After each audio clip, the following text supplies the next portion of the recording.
अरे जिया जी, मैं रुतारा, अन्नू दीदी की छोटी बहन, आपकी साली। अच्छा साली जी।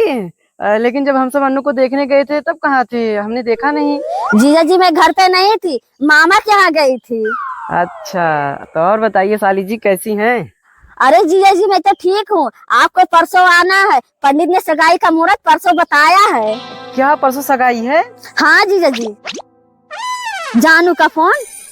ठीक है जिया जी, आपसे बात करूंगी। अच्छा अच्छा, ठीक है ठीक है।